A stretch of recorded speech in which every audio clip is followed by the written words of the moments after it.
As Hans Olsen has moved on to the corporate world, we're looking for the next great Utah sports radio talent. There's something for everyone. While we do that, you get stuck with this guy. Hey, everybody, here's our star. This is Scotty G and Friends on 97.5, the KSL Sports Zone. Hey, let's get it. 97.5, the KSL Sports Zone. Hope you're all having a tremendous, I want to say Monday. Nope. It's Tuesday. Hi, Jake. How are you? Scotty G. What's up, buddy? Jake Scott, the friend of the program, starting the first segment of the show. I like it. I've been friends for a long time. Yes. It's a natural spot for me. We're pushing, 21, 22 years? Yeah, something like that. Our friendship can buy beer. How about that? Yeah. Going back to the Average Joe show. Well, yeah, and the great thing is I remember coming in for the first time, and you were interning. Uh-huh. And just giving everybody all kinds of grief. That's my job. And I'm like, that's a guy I need to hitch my wagon to. Oh, man, we had a lot of fun. We still have a lot of fun. Oh, we do. Absolutely, we do. It's been a great ride. Okay, so I know you probably revisited it with Ben, but the cruise, not a huge fan. No, I'll tell you this. The Disney stuff was great. That's cool. Like having access to the princesses and the pictures and all that stuff. Disney has their own island in the Bahamas. And so that that was pretty cool. I've never been to the Bahamas. We went to Nassau. That was, I gotta imagine that was awesome. cool. Yeah, that was way cool. Or is it too touristy? No, I mean, God, when you're in a herd of people exiting anything's touristy, right? But no, we visited the courthouse. We did like a chocolate factory tour and stuff. All that was great. But being wedged on a boat with 4,000 of your closest friends, I don't know if I'm in the hurry to do that again. Did you split it up into two different cabins? No, same cabin. Okay. So with two girls, that actually was fine. Okay. They have bunk beds and whatever, and you don't spend any time in the cabin. Did you do the balcony? Oh, yeah. Yeah. You got to do the balcony because honestly, we did an Alaskan cruise a few years ago, and I just loved just sitting on that deck and drinking my Coke Zero and just watching the water and taking it in. Yeah. And just that was as good as any excursion out there. No, the balcony was worth it. Yeah. I'm with you there. Doing the breakfast outside and not bad. Not bad at all. But family time, Yeah. Food all right? There's a lot of quantity, but how was the quality? Okay, so that was the thing. I was bringing this up on I feel like I'm not a food guy. I'm just not. I'm not a foodie, and I'm not a volume food guy. Yeah. I feel like if I were a volume food guy, it would be right up my alley. Because everybody talks about you can just go get whatever you want, whenever you want. I'm like, I don't know. I eat breakfast, lunch, and dinner, and that's about it. Yeah. So I feel like my kids love the access to the ice cream. I mean, they were eating ice cream all day. But I don't know. If I were more of a food guy, it may have been better. Yeah. All right. But I like they Disneyfy the dining room you eat dinner in is Avengers themed, or we did one night in the Arendelle themed dinner. All that stuff is, Disney kills it. Did you get the drink card? No, I don't know if they do that for Disney. Yeah? If they do, I did not do it. So, but it's they have those kids clubs, and my kids didn't particularly like the kids club. So it's not like I was just adult timing by the pool, we were doing stuff. Well, yeah. No, we always get the because it's funny, they'll give you all the food in the world, but if you wanted a Diet Coke, they're like, oh, that's $17. Oh, so you get that drink card, then it gives you unlimited soda. All the soda you could drink was all there. I thought you were talking about adult beverages. No, those were still $13 a pop. Woo. They'll get you. All right, we got a lot to get to on the program today. I want to get your thoughts on a particular issue that I ran into on Saturday. All right. Utah State's playing Memphis. Oh, with Penny. Yeah. Yeah. Penny Hardaway in the house. And Christian, I don't know if Lloyd's got the cuts for it or not, but he pulled a little bit of audio for me. But Utah State, it's a close game up until near the end of the first half, and then Utah State really puts the hammer down at the final, a 17-3 run to end the first half, and then they end up winning. They're up by 20 points with 30 seconds left. They could have ran out the clock twice. Uh-huh. Well, one time, Colby King goes down, throws a dunk, does not run out the clock. Then on the other end, they call a foul. on Utah State. The guy misses 2 free throws for Memphis, and Carson Templin pulls down the rebound. Could have just ran out the clock. He outlets it to MJ Collins, who then throws down a windmill dunk as time expires. And all of a sudden, you see Penny Hardaway really upset. Really, really upset. And I'll play his post-game comments a little bit later on in the show, but he said it was classless. You know, he didn't make a big scene out of it, but you could tell he was a little bothered by it. Uh-huh. And so afterwards, I talked to Jared Calhoun on the post-game show, and I asked him about it. And Jared Calhoun laid out why and it didn't put anything on the players. Uh-huh. It put it all on himself and said, yeah, I'm the one that let these guys go. I'm the one that said, yeah, absolutely, we're going to run up the score. Because, and your Virginia Tech fellow fan, Ken Pomeroy, is going to join us a little bit later on in the program, margin of victory matters. And here's Jared Calhoun telling why he did what he did. Thought, the last 9-10 minutes we really imposed our will on these guys, but great win. Unfortunately, the way the rules are written, you gotta run people out of the gym. When you have a chance to score points, you have to. We're not sitting home on Selection Sunday saying, hey, we could have scored this basket or that basket. It is what it is. So I said we got to score every single time. It's a stupid system that we have, but it is what it is. We're not going to apologize. I'm not going to apologize. All right. Did Utah State go too far? Typical classless Aggies. Absolutely. Typical classless Aggies. Are you telling me that 4 points is going to be the difference between you making the tournament or not? Please. And it's easy, super easy. Don't blame me. Blame the system. I would say just own it. Yeah, we're classless. We're going to dunk. Memphis comes here once a century, so we're going to pour it on them. Why do you have to deflect or whatever? Remember when Jerry Sloan, who did Jerry Sloan almost beat up for doing that? Threw a rebound to himself? Yeah, so he could get the triple-double. Uh-huh. Yeah. And Jerry almost fought him right there on the floor. Yeah. Oh, yeah. I mean, you may not like the unwritten rules, but they are what they are. It's like, back in the old BCS when they actually used the computer systems. Yeah. Remember Alabama, scoring 70 points on teams or whatever because margin of victory matters. So what do you want us to do? It's like, how about spirit of the competition and that sort of thing? Well, here's the thing. I got Jared Calhoun's back on this one. And I know people are like, of course you do. Well, here's the thing. I've been around enough programs to know that teams can get screwed out of – and it's not even about making the tournament for Utah State. It's about – getting a signature win against a name program. Now, Memphis is not good this year. Right. They're now 12-13. But when Utah State scheduled this game, they anticipated Memphis being really good.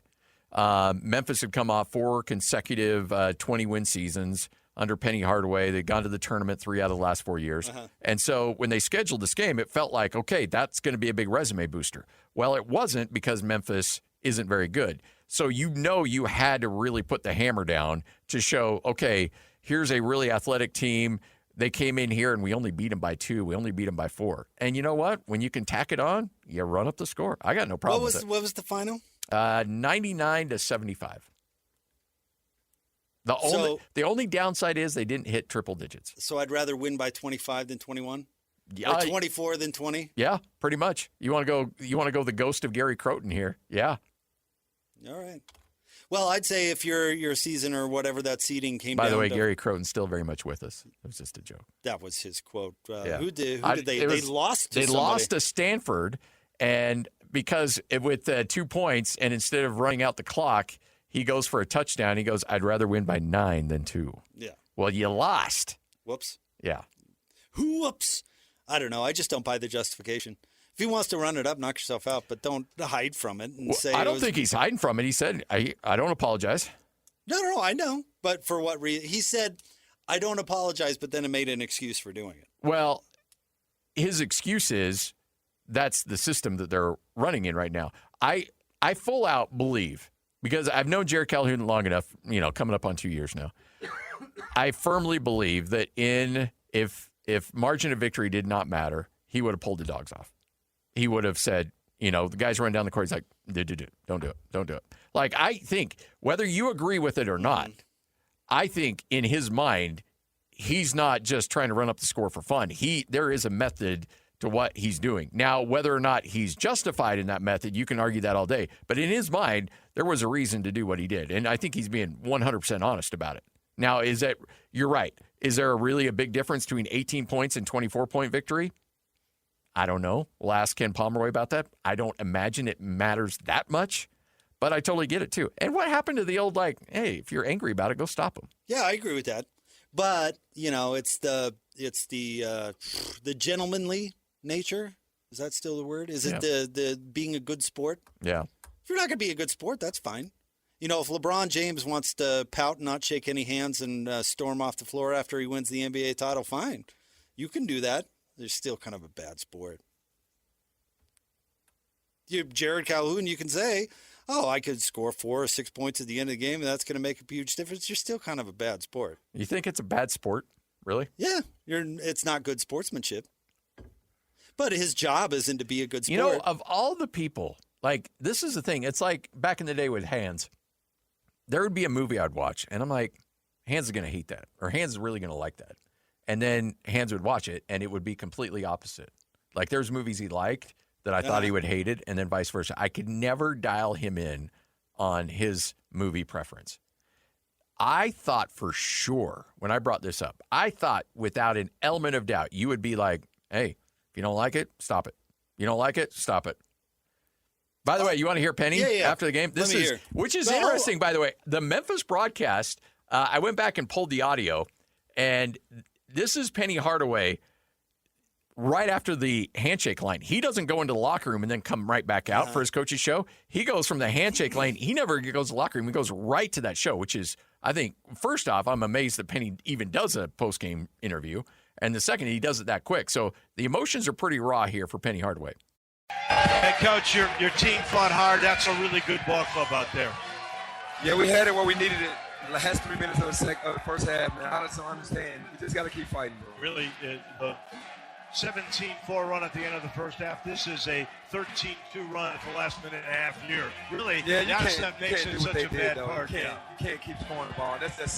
We came out here to play this game. You got to have more class than that, dog. I agree with that. MJ Collins did that last dunk. It ain't even just that last one. It was just the rest of them. You just got to have some type of class, though. Seriously. Just got to have some kind of class. Yeah, it was a classless move. Can I explain, though? Because I do think sportsmanship is really valuable in sports. And then maybe this is the young father in me, or young kids, because I would whatever. Not. I think 25-year-old Jake would take a different angle on that. I don't think. Well, who knows? 25-year-old Jake was a little out there. It's one thing. I grew up playing tennis, right? Yeah. One thing I love about tennis, you have to walk to the net after it's over and shake the hand of your opponent. You have to. I mean, I guess it's tradition. Maybe there's not a rule or whatever, but every tennis match you watch, as soon as it's over, they walk to the net and they shake hands, because I think that there is value in that, not just in sports, but in society. I did back when LeBron stormed off the floor after the Miami Heat lost. I remember the show the next day criticizing LeBron for not shaking hands, because that's part of sports. It's not. We used to value stuff like that, and now we don't anymore like that. And I think that's a shame. I really do. I think those unwritten rules are there for a reason. Are you there to show people up, or are you there to compete? So if a guy does too much of a bat flip after a home run. Yeah. Get it together. Is it your first time? What? No. I'm asking questions here. Right. I don't know. I don't like showing up opponents. I think that defeats kind of the overall value of sports, which nobody cares about. But I mean, what message are you sending to young people? And I know that's something, you want somebody, please think of the children. But that stuff matters, you know? Okay. Here's a couple things here, though. You brought up if you're going to be the hill, be the hill. Okay. If you're going to be the villain, be the villain. I'm actually okay with that. But is it a TV show or is it sports? Oh, it's the same now. It is. Sports is entertainment now. It is. And we in the media are somewhat responsible for that. And, you got Stephen A. and everybody else barking up a tree on every little thing. Everything has to be argued these days, when in reality, it used to be just, let's go sit back, have a good time, and watch a game. those days are behind us. Like, yes, there has to be storylines to games, whether we want them to be or not. It just that's what the world we're living in now. I miss when sports meant a little more. I think it means more. In fact, I think it means more now. In a bad way. It means more, meaning like I really don't like, and this is a different thing, but I really don't like the argument about when I talk about how I think they're ruining college sports. And I do. I think all the new rules and all that stuff, I think it's ruining college football. I think it's ruining college sports. I really, really hate the counter argument. Well, they've never been more popular in TV ratings. I don't care. I don't care about TV ratings. That means nothing to me. I don't care if somebody in wherever Tennessee is watching more. It means nothing to me. I thought there were certain things that we loved about sports that drew us to it in the first place. And part of it is the value of healthy competition. I mean, to get back to the NBA, if you want to have an Adam Silver discussion, the integrity of the NBA really matters because without it, people aren't going to watch it. People want to watch a sport with integrity and an even playing field and all this stuff that we actually used to value. Can you imagine if Adam Silver let Steve Ballmer off the hook, said, no, we're not going to do anything about this guy even though he cheated. And then his justification was, well, have you seen the TV ratings? That's not a justification. That's a totally different thing. I don't care how popular it is. It makes no difference. Don't you think Steve Ballmer is going to get off the hook, though? Yes, and I think that's a total injustice. I think it's sad, honestly. Well, I do think we've always had our selected morality on what we're willing to let go. Logan. You going to go the morally flexible route on me? That was my joke, yeah. Yeah. Morally flexible up there. See, I'm trying to raise it to selected morality. Uh-huh. By the way, that's a 20-year-old joke, too, between Scotty and I still catch hell for that. Really? Oh, my goodness. Me and DJ were just having a fun back and forth one day 20 years ago about college and their dopey, slogans. Commitment to excellence or blah, blah, blah. Everybody has the same thing. And so he's like, what would Utah State's be? And I said, just having fun, academically mediocre, morally flexible. And all of a sudden, I get completely thrown out. We're just joking. We're just having fun. Anyway. You know why? Because you were right on the money. Stop it. Because you were right on. Everybody's sensitive about it. It's a world-class academic. If you want to be an engineer, go to Utah State. A lot of great academic programs up there. Don't give me the side eye. No, I was actually going to.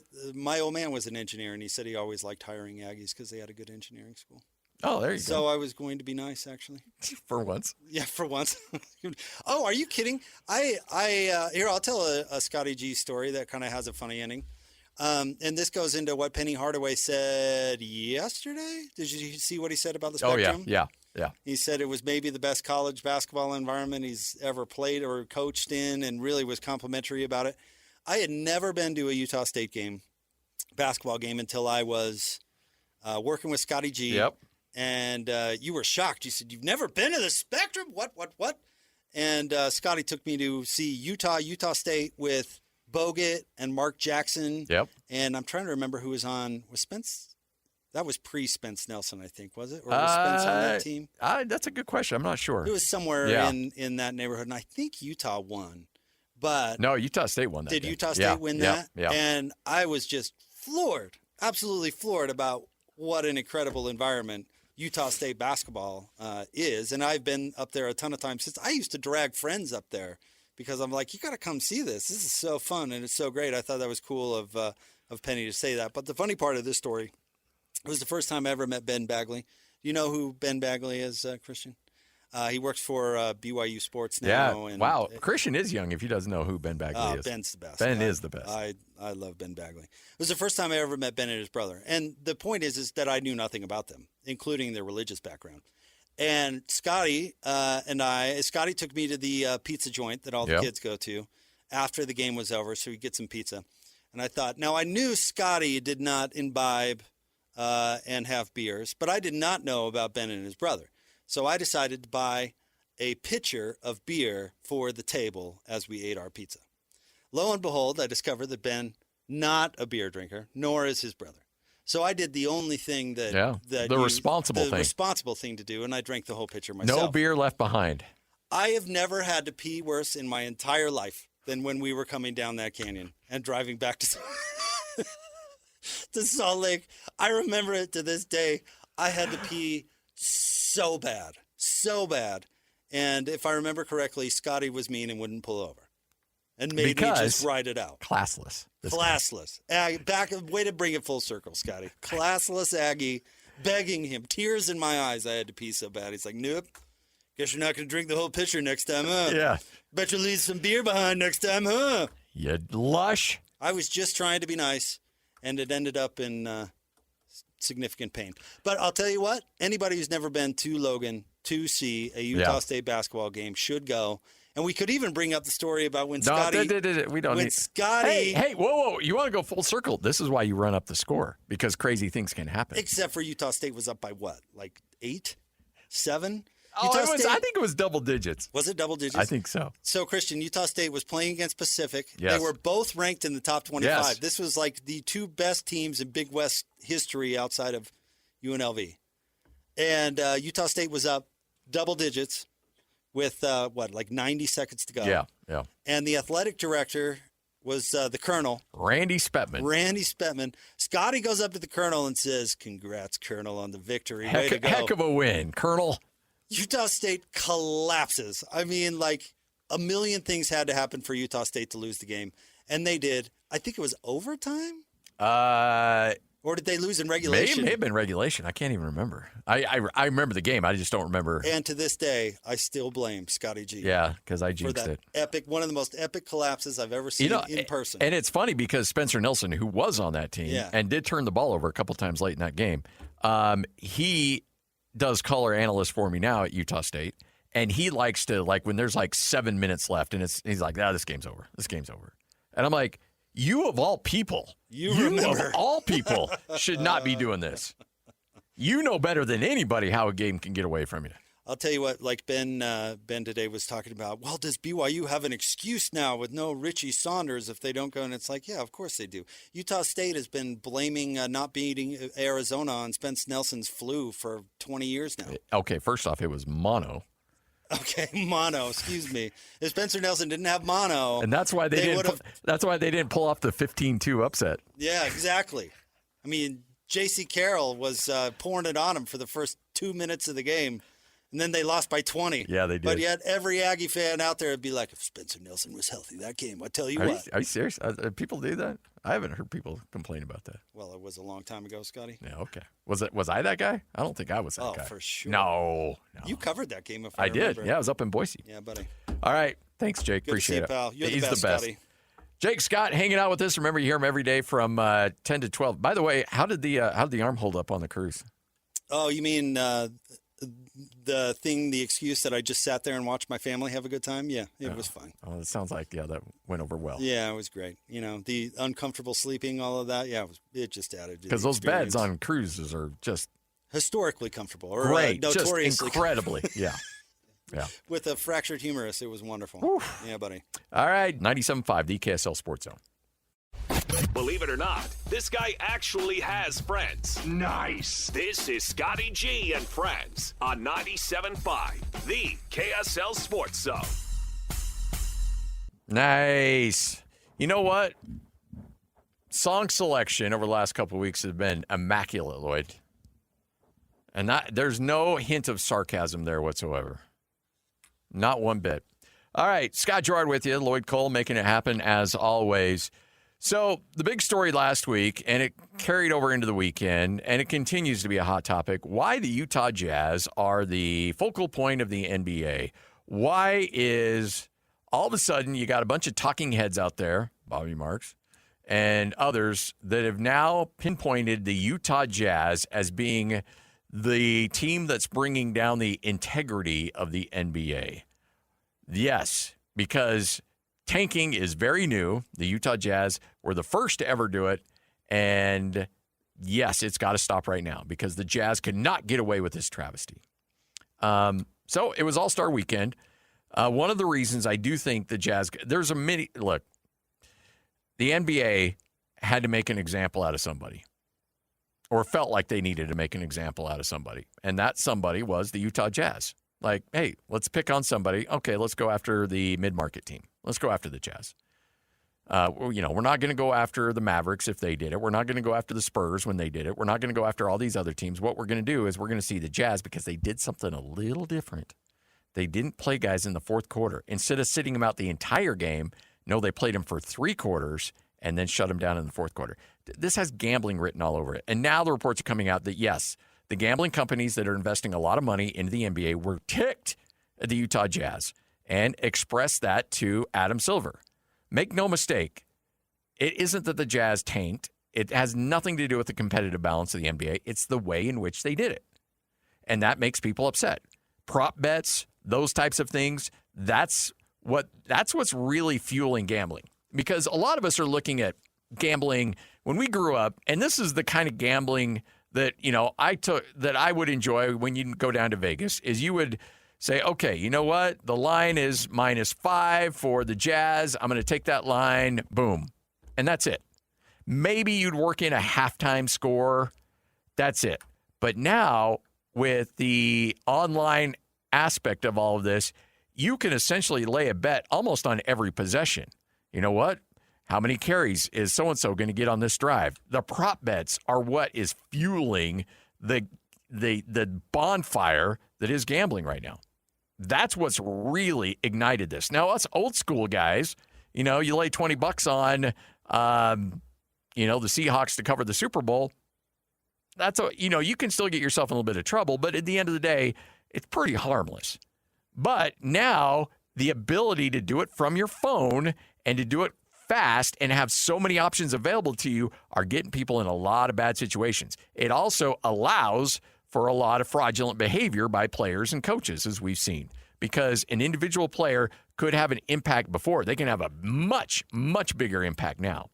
But because of these prop bets, you're looking at halftime scores, you're looking at second half scores, and when the Jazz tell everybody, yeah, Lauri Markkanen's going to go, Jaren Jackson's going to go, then everybody's like, okay, well, this is your bet, your point total on Lauri Markkanen. Will you have 22.5? That's your over-under.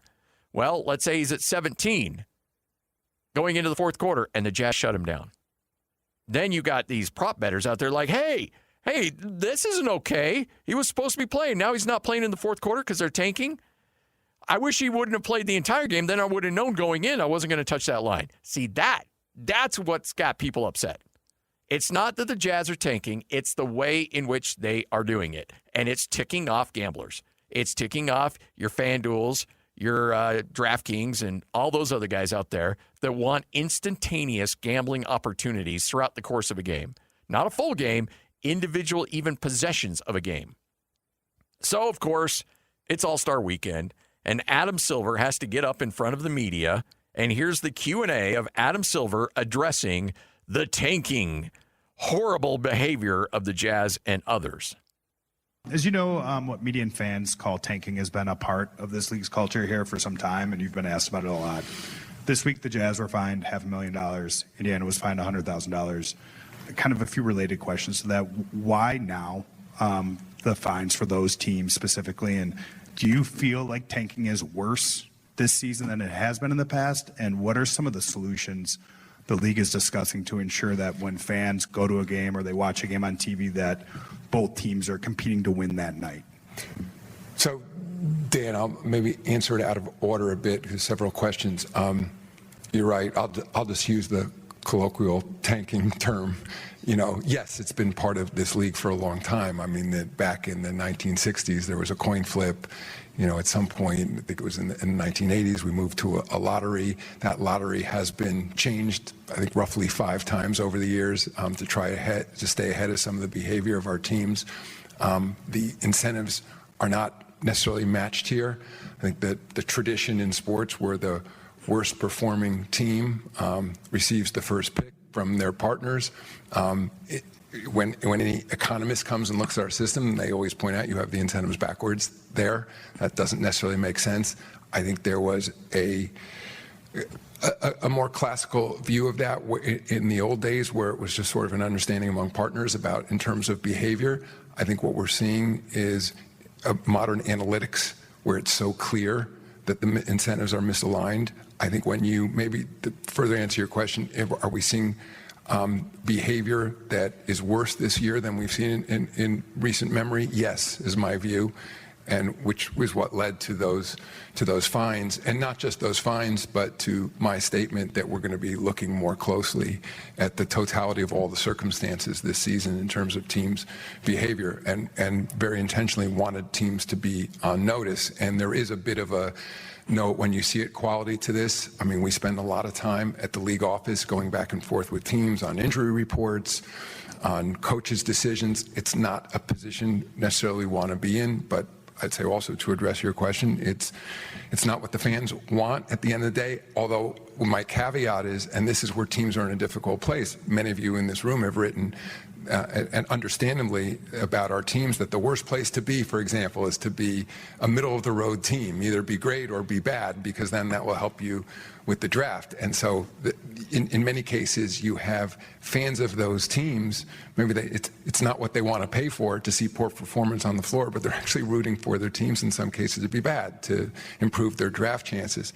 So I think we're coming at it I'd say in two ways. One is, again, focusing on the here and now, the behavior we're seeing from our teams, and doing whatever we can to remind them of what their obligation is to the fans and to their partner teams. But number two, as I also said in that statement, the competition committee started earlier this year re-examining the whole approach to how the draft lottery works. And ultimately, any changes will require a vote of the Board of Governors, so it then will need to go in front of the board. But there have been lots of different ideas out there over the years, not just necessarily changing the draft lottery odds yet once again, but looking at whether there's a better system here to try to align incentives. I think the point about this year, when you look at totality of the circumstances, I mean, of course, I'm paying attention to what's happening, and the perception is you have a very deep draft class this year,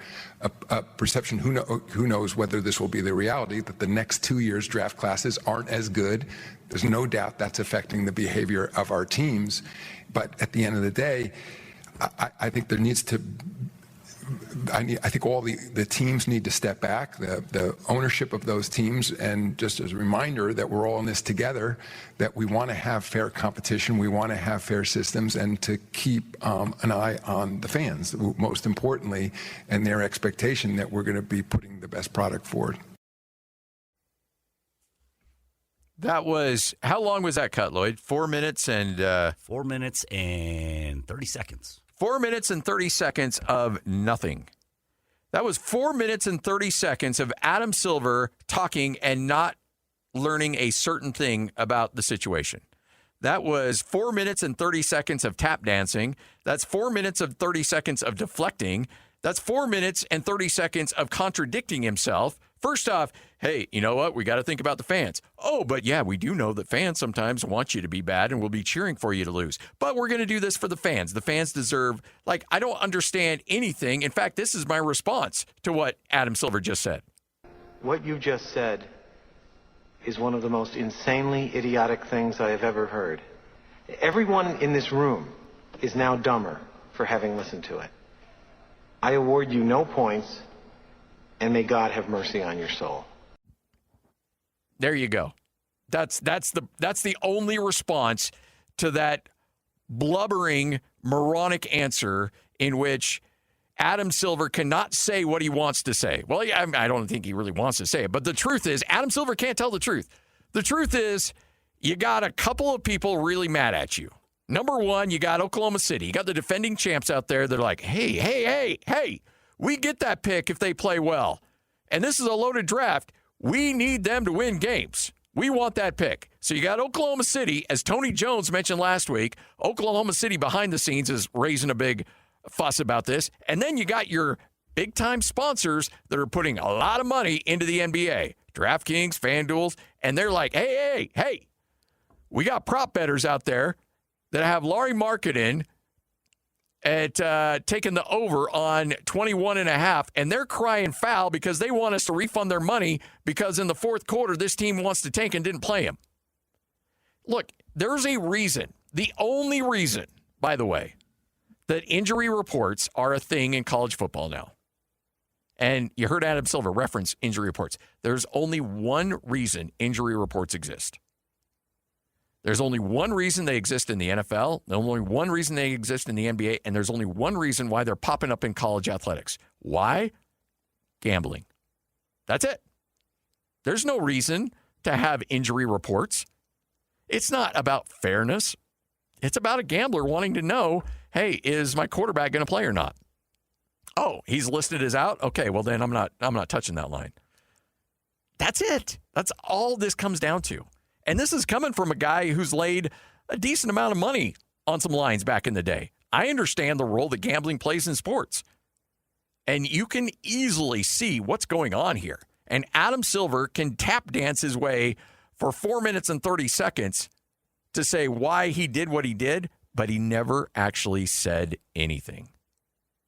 The only thing he said was, well, the fans deserve this. Well, you also acknowledge that Jazz fans are fired up at Adam Silver. Why?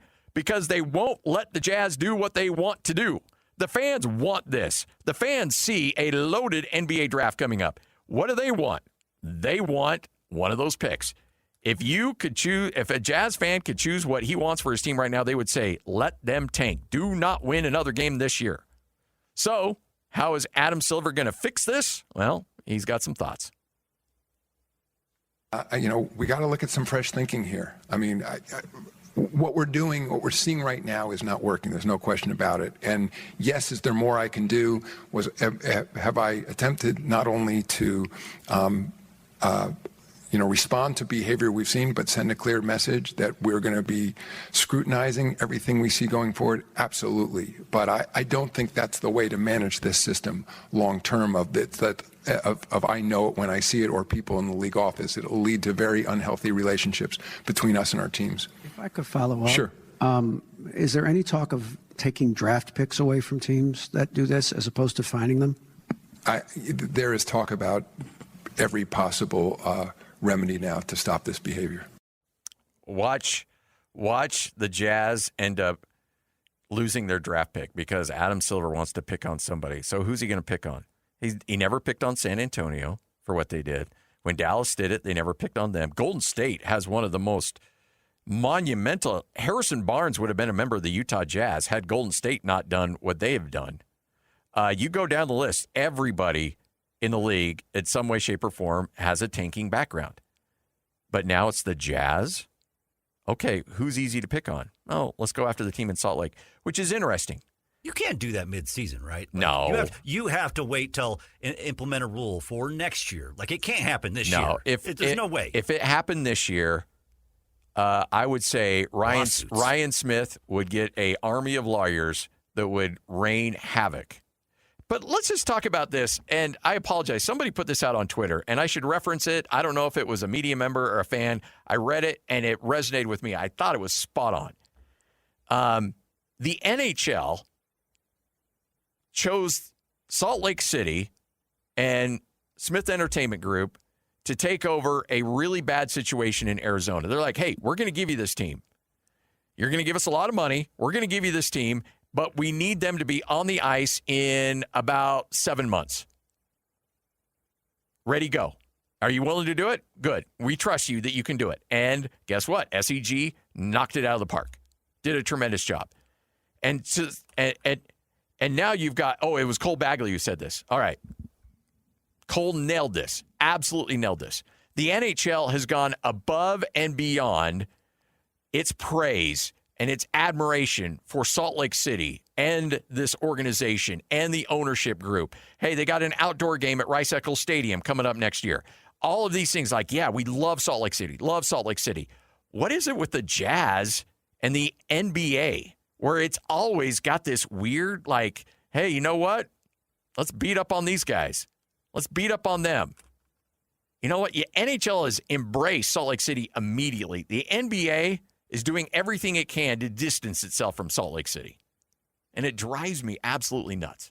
All right, 12:49. By the way, again, shout out Cole Bagley for coming up with that example. 97.5, the KSL Sports Zone. What you may have missed coming up next. You're listening to Scotty G and Friends on 97.5, the KSL Sports Zone. So I know that there's a lot of you out there that feel like it's a Monday because, holiday yesterday. But, hey, it's a Tuesday, and you know what that means. It's a Jazz Ticket Tuesday. It's Jazz Ticket Tuesday, and your chance to win tickets is right now. Call this number now. Call this number now. Be caller number 12 at 801-575-ZONE. 801-575-ZONE. And you'll be on your way to Delta Center to see the Utah Jazz. He fires the three. He hits. Oh, don't do me like that. This is 97.5, the KSL Sports Zone. All right, you know the drill. Jazz Ticket Tuesday. Call in. We're 12 right now. 801-575-ZONE. That's 801-575-ZONE. You win a pair of tickets. See the Jazz and the Pelicans coming up on February 26th at the Delta Center. Game tips off at 7 o'clock. All right, All-Star game yesterday. And, Lloyd, I want you to be 100% honest with me. I know you got to pick up a phone here real quick. Did you watch the All-Star game yesterday or any part of it? I flipped it on and I know everybody loved it. I flipped it on for a second, but I've lost my interest in it. Yes. The game itself, that game itself. I did watch the 3-point contest. Yeah. I turned off the dunk because it was terrible. I did watch the 3-point contest, but that was it. That was the only thing that I watched. And I flipped on the game only for a minute. And I was like, eh. And I know a lot of people were liking the game itself. Yeah, actually, for once, the NBA actually had a decent All-Star game where, you split it up. You got team stars, team stripes, in the world. Like, there were a lot of different competitions where it felt like dudes were actually competing. And that's all you want. I mean, you just want actual, honest, solid competition out there. And I think yesterday you got it to a certain extent. Now, does that mean it's going to continue? I don't know. But yesterday, it did feel like for a moment that people actually gave two you-know-whats about the All-Star game. And I don't know if it was Victor Wembanyama who came out of nowhere to really light up the competitive nature in that thing. I don't know. Sometimes it just takes one guy, two guys to really play all out to have everybody else kind of fall into place.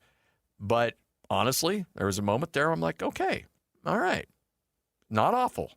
This doesn't stink. This is actually pretty solid competition here. You hope it can continue.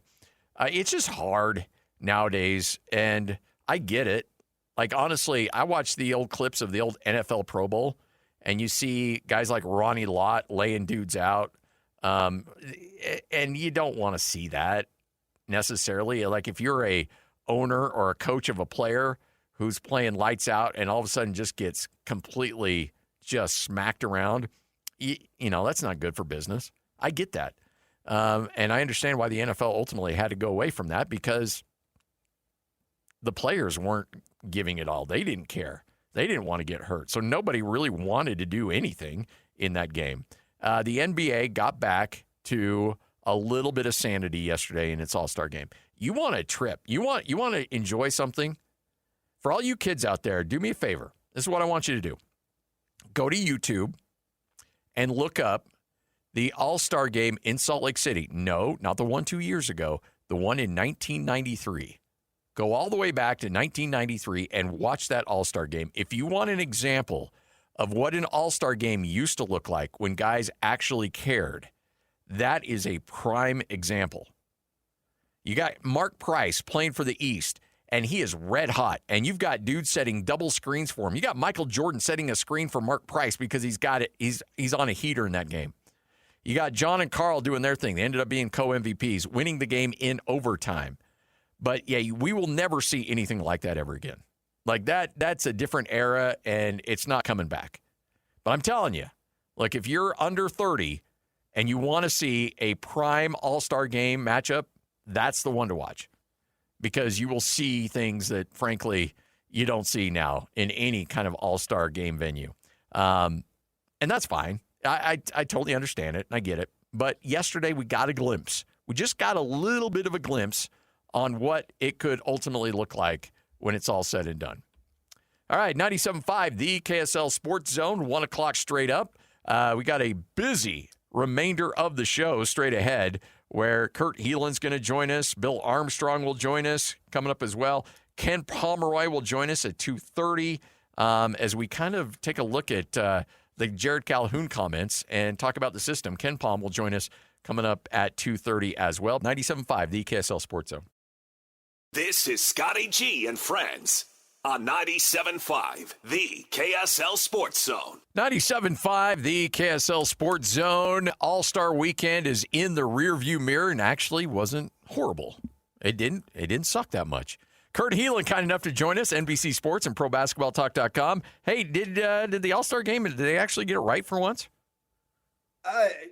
It's about as right as it's going to get, right? Like, we can say, look, the All-Star dunk contest was not thrilling. Yes. And the last game was a blowout. But guys actually tried. Guys played defense, and there was, like, an energy and a commitment to it. It was actually an entertaining Sunday of basketball, which is a huge change from the last few years. Yeah, I'm not going to lie. I've checked out of a lot of All-Star games. I know I have to watch and I have to keep up to it because it's my job. But more often than not, when I'm consuming sports, it's not a job for me. I enjoy it. But sometimes these All-Star games have felt like an actual job to make it through it. But yesterday I did enjoy it, so maybe we're onto something here. But is it more about the format or just the players that decided this year they're going to take it seriously, or was there something to the world versus the United States? I think the world versus the United States was fun this year, but I'm not sure we're going to see that next year. I think there were two things, and you hit the nail on the head. It doesn't really matter what the format is. The players have to buy in. And they did this year, led by Wemby. Wemby came out in that first game, scored the first 7 points, blocked a shot, was like, hey, this is how we're going to play this year. And then everybody else kind of, Anthony Edwards and others kept up that pace. The other key, though, less the U.S. versus the world part, and the fact that it was 4 one-quarter games, 12-minute games. Yeah. Because, Scotty, even in the old East-West, when we'd have duds, but if they got to the fourth quarter close, then, like, you get those last 8-10 minutes, guys are like, all right, let's get serious. Let's play a little defense. You get a game. Chicago was really the last time we saw that, which was 2020. Creating 4 one-quarter games forced that. Like, all of a sudden, guys were in on it. They're like, all right, now I've got to compete. I can't just coast through this. A few guys did. Hi, Jokic. But, like, in general, I think that's the key. They might go young versus old. They might, next year in Phoenix, they might tweak how they divide up those teams. But I think if you keep those one quarters, that helps. I think that keeps – guys were kind of happy with the minutes and happy with the way the structure was in terms of this. So, we'll see. But I thought that helped a lot. Yeah, I think so. My thought has always been, if you want to be an all-star and you want to compete in the game, you treat it like a poker game. You have to put $1 million in, and the winning team gets all of it, and the losers don't get their money back. Yeah, money would help, and it certainly would. I also think, look, man, the earlier start time probably helped. Yes. Look, these guys are all leaving that game, going straight to the airport to get on their flights to Cancun or, destination of choice. I think that played a role in it. Now that we'll see if they do that next year when there's not the Olympics and there's not the numbers were great and you were able to lead into skating and that kind of thing at night. Figure skating is always a huge draw. So we'll see what it looks like next year. But I think they're going to step back and take a look at a few things like that. And it was a couple guys talked about how they changed the structure because of the early start time. Did a lot of the photos for the players and stuff on Saturday. So they just showed up Sunday and played, and they liked that. So some stuff will change. All right, so let's get to something that's got everybody here in Salt Lake City all fired up. Let's talk about the $500,000 fine. And then the comments by Adam Silver. And we played all 4 minutes and 32 seconds of Adam Silver's response to the tanking question. And it was so circular. And I'm a fan mostly of Adam Silver. Like, I think Adam's done a good job. He took over for some big shoes with David Stern, but I think for the most part, he's handled things well. But that is the most circular argument where he said, well, it's for the fans, but hey, also the fans understand that tanking can be good. So sometimes they cheer for their team to lose, but also, we want to do it for the fans and the competitive balance. He was in a weird situation where you're getting some people on one side, like Oklahoma City, that's barking at him. You probably have DraftKings and FanDuel that's barking at you a little bit. Yeah. There's a lot of things going on here, and he's got to be the face of it. But frankly, the fact that the Jazz were the ones that got put up as the poster boy for something that's been going on for 40 years has a lot of people fired up here. Yeah, it was that the league came down hard on them, and part of it was, granted, that there's 2 All-Stars, so but the league came down on them for this when there were, over the years, countless incidents of this.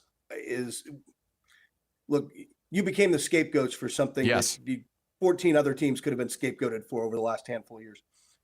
By the way, that's Adam Silver. Like what you heard, that's circular, very lawyerly covering all his bases in every comment. That is exactly how Adam speaks, and you get the transcript, or you use your transcription service afterwards, and you go through these as a writer. You're like, what can I pull out of this? Like it almost looks like a TMZ story in my case sometimes, because they're like ellipse, because I've just got to get through some of his stuff. But I think you are spot on. He's caught between a rock and a hard place. But he also, David Aldridge, the Hall of Fame reporter, later asked him about something, and I think he kind of nailed it, which is that there may not really be an answer is ultimately the problem. Unlike the NHL and with the hockey team in Utah, tanking and look, if you get the number 1 pick, you get a good player, but it doesn't have, and same with, football in the NFL, if you get a number 1 pick and you can go get a great quarterback, it obviously changes things, but not even to the degree it does in the NBA. If you can draft Cooper Flagg, and I'm not even going to use Wemby here, but you can go get Anthony Davis. You can go get, my dogs are happy that somebody's coming home. You can go get Cade Cunningham. Yeah. Anthony Edwards. Like if you get that guy, it changes your franchise fundamentally.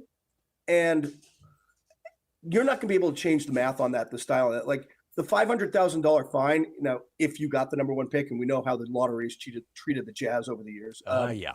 But if you get one of those top picks this year, that's the cost of doing business, man. It's like tampering, and you get a $500,000 fine. They're like, yeah, so I got a rotation player and I had to pay an extra $500, whatever. Like, it's just not going to, I don't know that there's a lot of solutions, quote unquote, out there. Every third Reddit post, maybe every other Reddit post at this point on the NBA page. It's just that I don't think there's an answer in a sport where getting that player changes the value of your franchise and how much you can win.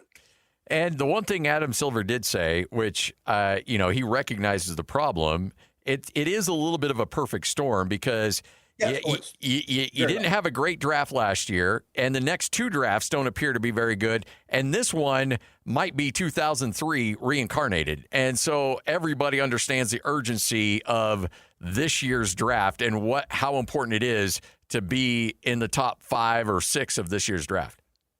Exactly. And honestly, first off, I'm not going to denigrate last year too much because everybody wanted Cooper Flagg, and it turned out if you got VJ Edgecombe, you did okay. Yeah. Like there were some players in that draft, but Flagg was at the top. This one's deep with. I was talking with a scout about this the other day. It's like I'd still have Flagg number 1 in this draft, but I'd have this is the deepest draft, and he's like 1 through 3 gets talked about. Wilson, I believe it's Wilson, the point guard at North Carolina, is like really close for a lot of scouts. Like he's right in that mix.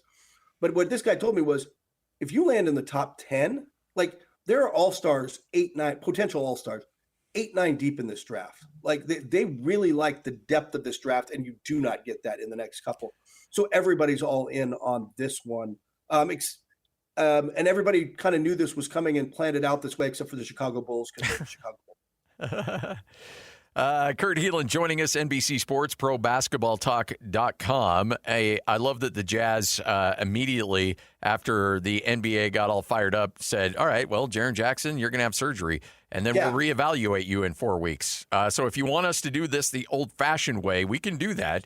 But honestly, if you is the problem not that the Jazz decided to tank, it's how they tanked with playing guys for 3 quarters and then sitting them in the fourth quarter, which I got to imagine wrecked a bunch of prop bets out there, which got a lot of people upset. Had they done it the old way, would this have been an issue?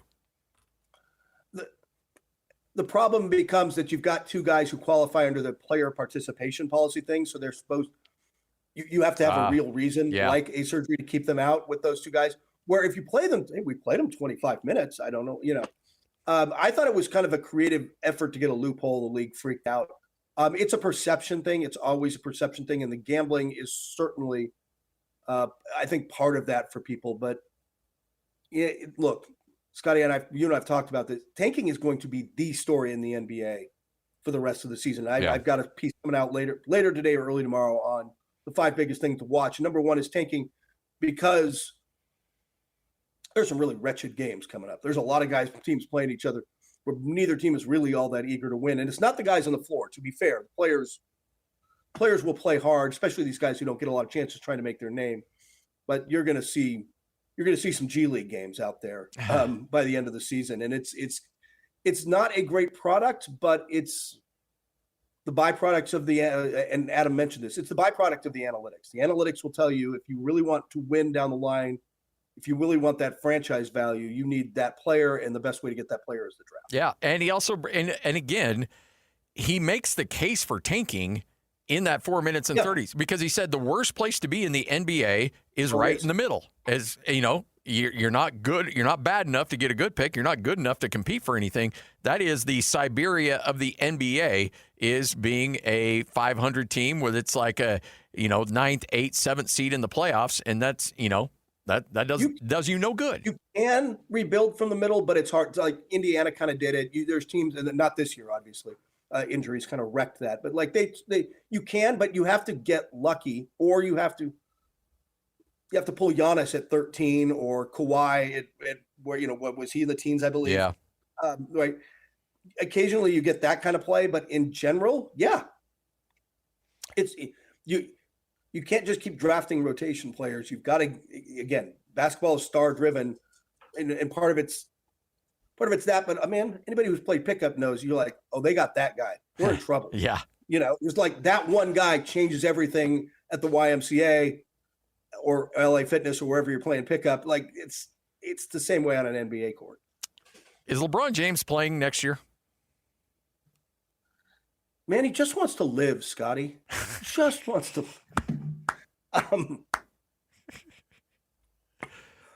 Yeah, I get it. Like he's just I'm sorry about that. I love LeBron the player. LeBron the sound clip it can be maddening sometimes.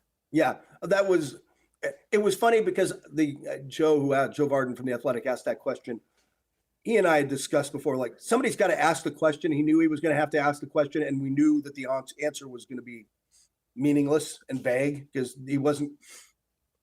If he wasn't, I will tell you the conventional wisdom around the league is he will play one more year and do a farewell tour, almost certainly with Cleveland.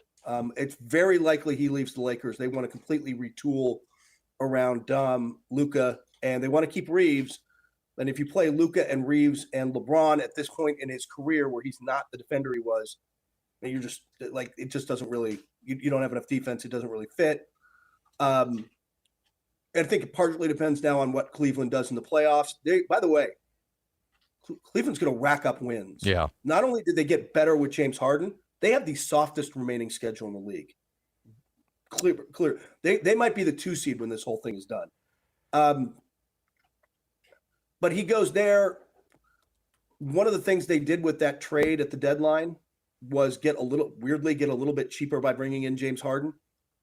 They can get easily under the second apron, which would free up one of the mid-levels, and they can bring in LeBron at a mid-level and do that. And I expect that's what's going to happen. He'll play one more year, do a farewell tour on a team that will be competitive and a threat in the East. And I think that's the conventional wisdom of what's going to happen.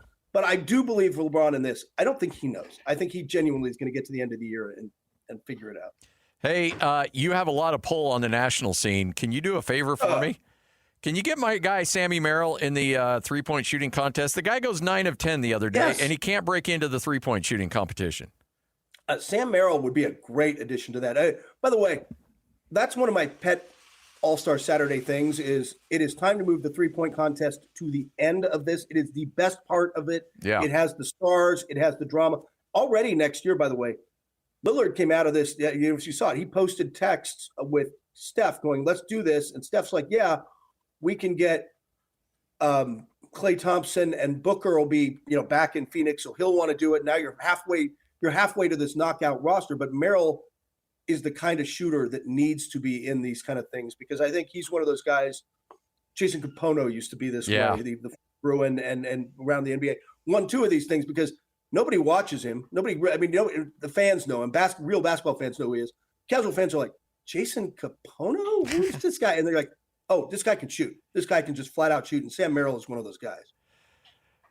Well, you know what? Finally, we'll have some games to talk about next week, and I'm sure there'll be another storyline coming out of the tanking soap opera in the NBA. But we appreciate it as always, Kurt. Thanks for hanging out with us. I hope next week I'm able to play. I have a doctor's appointment, and we'll see if he holds me out. I might need surgery. I might need to miss some time, but we'll see. This segment's getting too good, Kurt. We may have to tank it a little bit. Hey, exactly. The ratings are spiking during this thing, and that's not good. Appreciate it. Kurt Hlein, NBC Sports, ProBasketballTalk.com, right here on 97.5, the KSL Sports Zone. You know what? Next year, I don't know when we need to start campaigning, but next year we are going to start a Sam Merrill campaign for getting him in the three-point shooting contest. It is ridiculous that this guy is not competing in that thing. You look at some of the jabronis that were competing. No, come on. I'm not trying to get him in the All-Star game, and I know I'm biased because, I called a lot of his college games, but Sam Merrill needs to be in the three-point shooting contest. Whatever we got to do to make that happen next year, we're going to do it. But imagine. Where are you at, NBA? Yeah, come on. Why not already have that?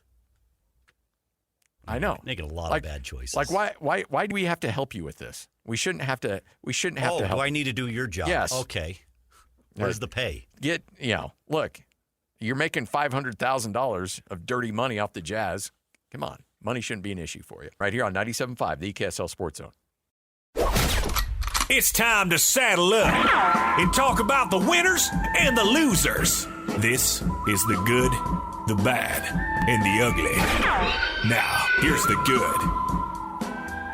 It is your good, it is your bad, it is your ugly, brought to you in part by University of Utah Health. Hope is in our DNA. Learn more at uofuhealth.org. All right, before we get things going here, good, bad, ugly, this is certainly a good. Let's give away some Jazz tickets.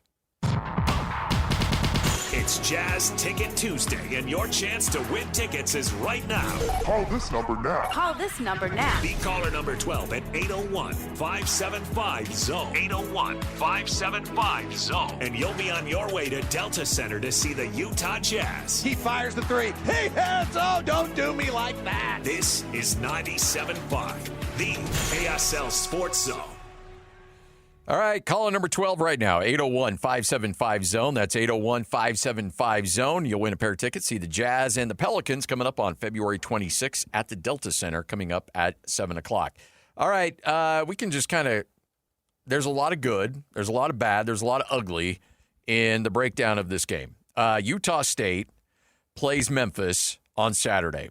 And Utah State's in the middle of their non-conference season.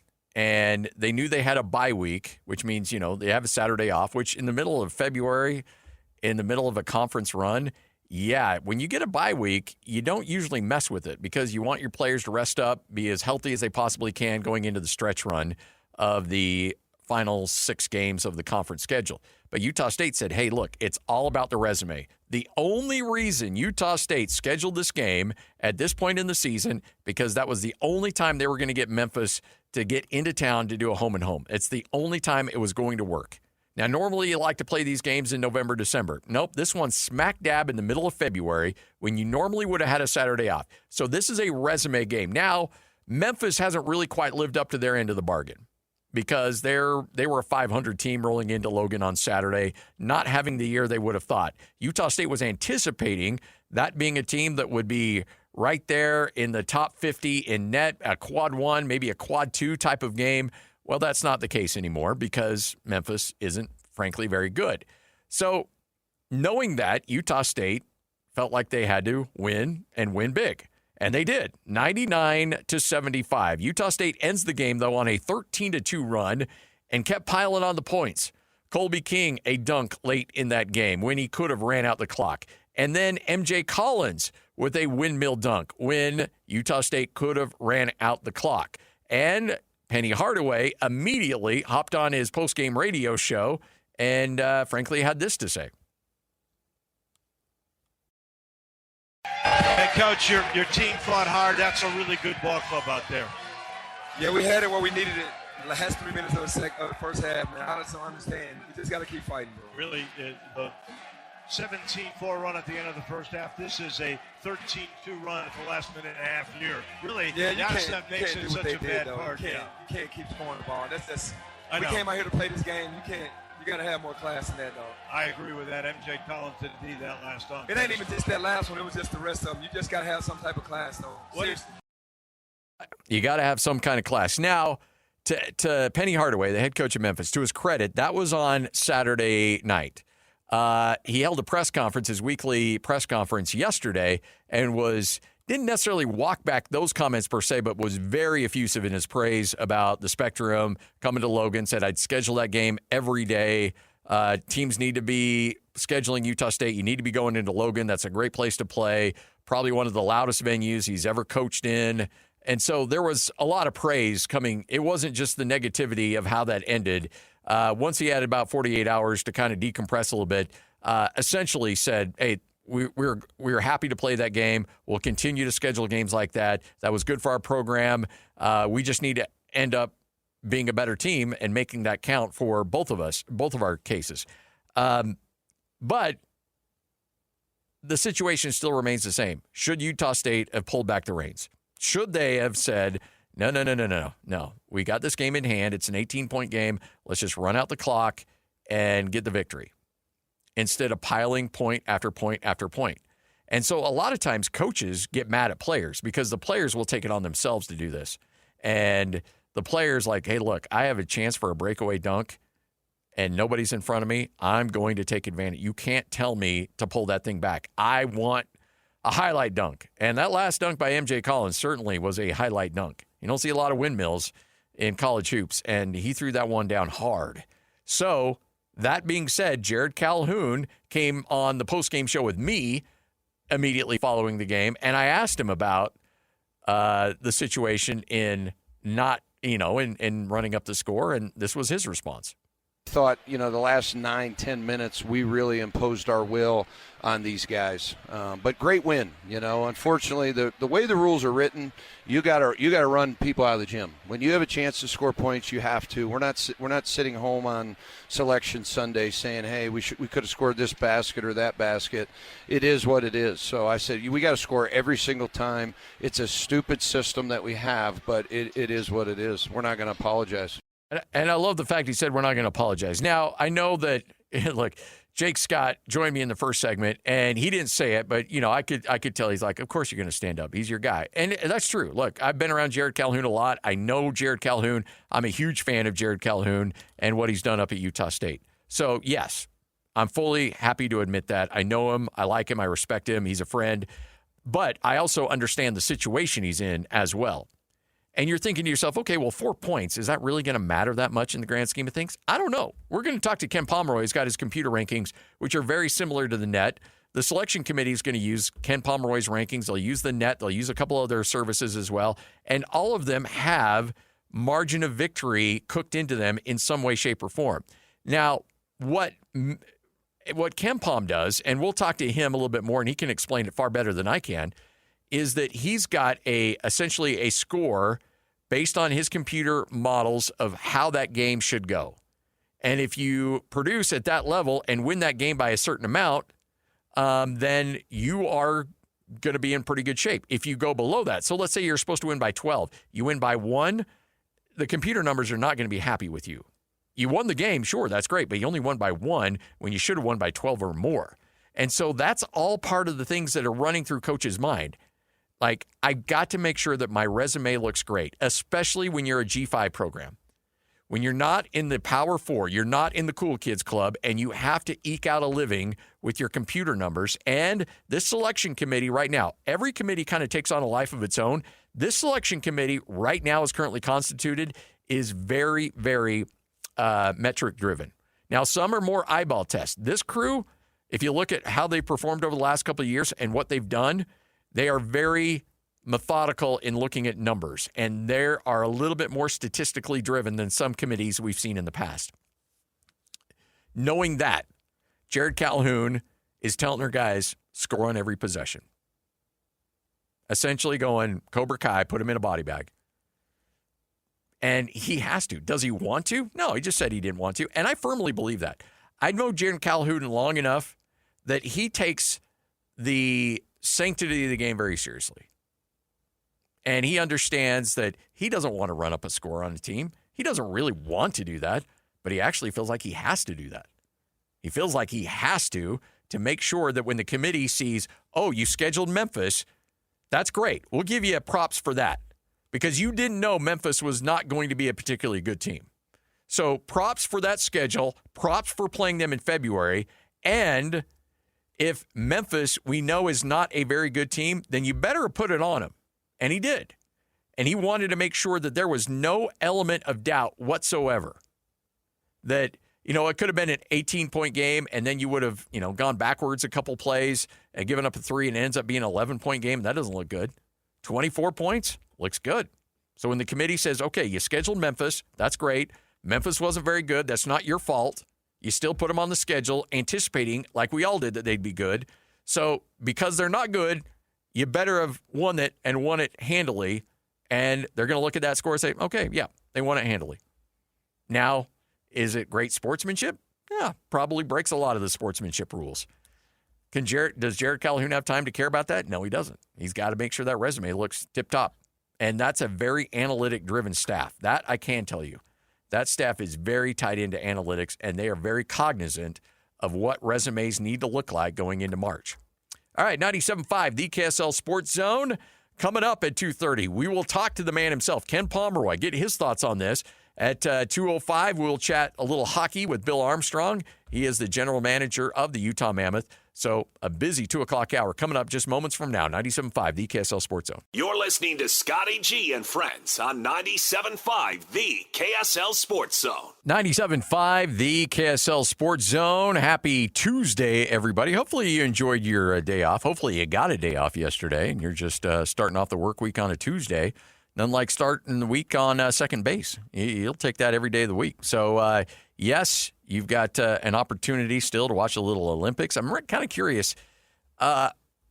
Every year with the Olympics, sometimes I'm dialed in and I enjoy every second of it. And then there's some years where I'm a little not quite there.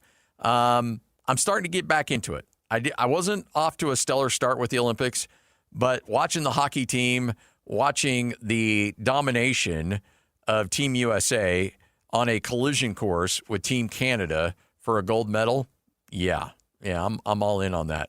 So fired up for that opportunity. In fact, we'll talk hockey.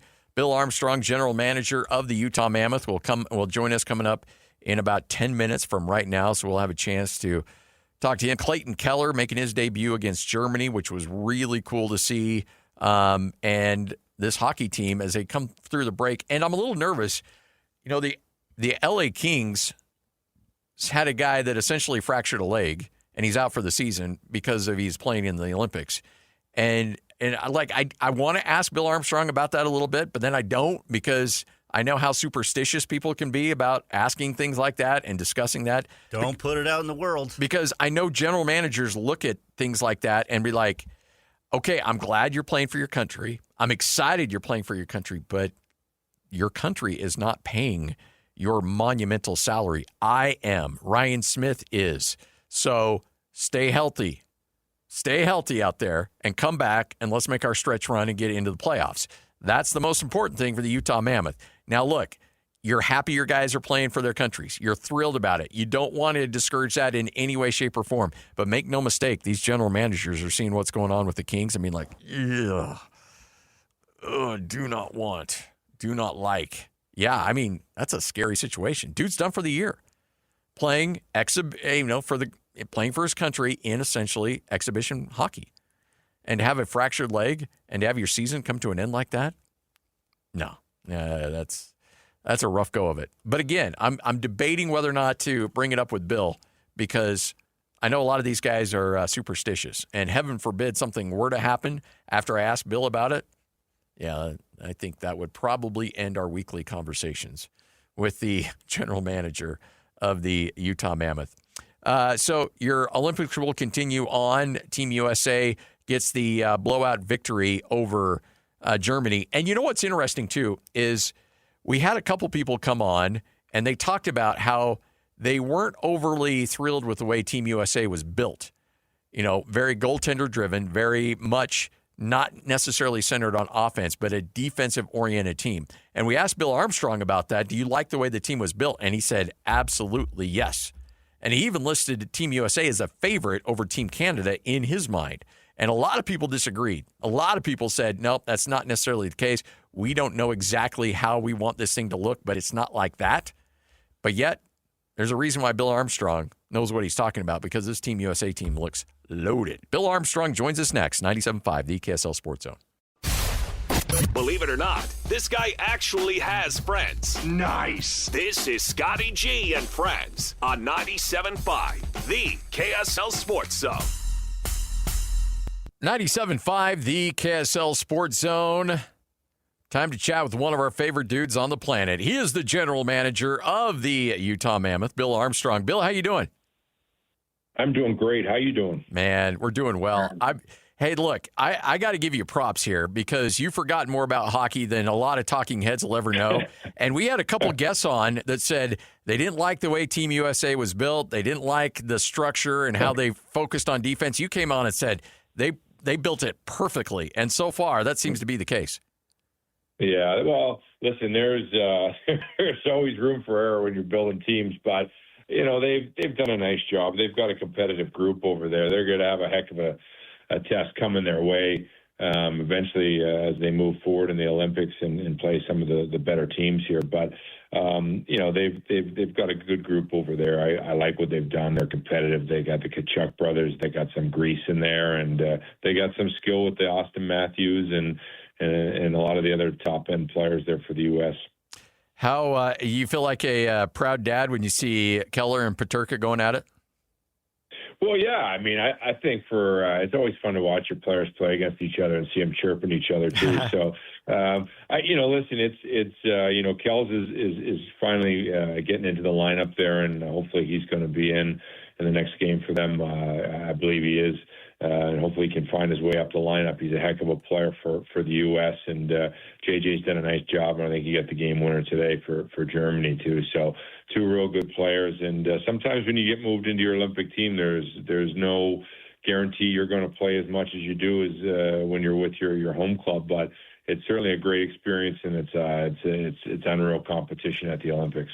So how much of your job as a general manager, you built this team, you signed these guys to contracts, you love the fact that they're playing for their country, but you're also like, hey, man, be careful out there because, we're the ones cutting you the checks. Well, you watch Connor McDavid and and McKinnon out there running around full boat and just banging bodies all over the ice. I mean, they're elite players, and they're putting it on the line, and it's scary for the NHL, and we've had Kevin Fiala go down for LA. Was a heck of a player for them, and you don't wish that upon any player to get injured over there, but because they do play so hard, you kind of hold your breath the whole time watching. All right, so when the Olympics wrap up, you'll get that practice back from the break there in Sandy. How important is it to make sure, or how difficult, I guess I should say, is it to try to find and recapture that momentum you had going into the break? Well, listen, I think we went in, we won the last game, and we were on a high there, and I think we went into the break the right way and tried to educate our guys on coming back in shape, and being ready to play right away. So from our group, we've got everybody healed up, and you can see the excitement coming back through the door. Now we've put ourselves in a good spot a good spot to, give us a chance to make the playoffs coming down the stretch. So now it's like the final push here. And last year we came out of the break and we were flying. So hopefully we can do the same this year with the same momentum, and we keep that same type of habits to practice hard as we move through and get ready for the big game against Colorado. These guys have played a lot of minutes and a lot of games without Logan Cooley. Once he gets healthy and ready to go, is there a little bit of a learning curve when you introduce somebody back into the lineup, or does things usually settle into where they were at before the injury? Well, I think, it's such a great point of the season, to be honest with you, to come back from an injury, because now we've got a whole bunch of days before we go to play, and the whole league has taken a break. So it's going to take everybody 2 to 3 games to get back to where they were.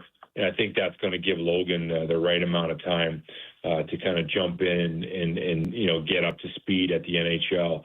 It's a tough time of the year to do that, but it's a great time, in fact, that the league's all coming back together. So I think it's going to work out, and he's going to get a chance to practice with the group for the first time. Nobody was more excited when I walked down to lunch than Logan Cooley. He was chomping at the bit to get to go on the ice. So he's back, he's healthy, and it's an exciting time for us.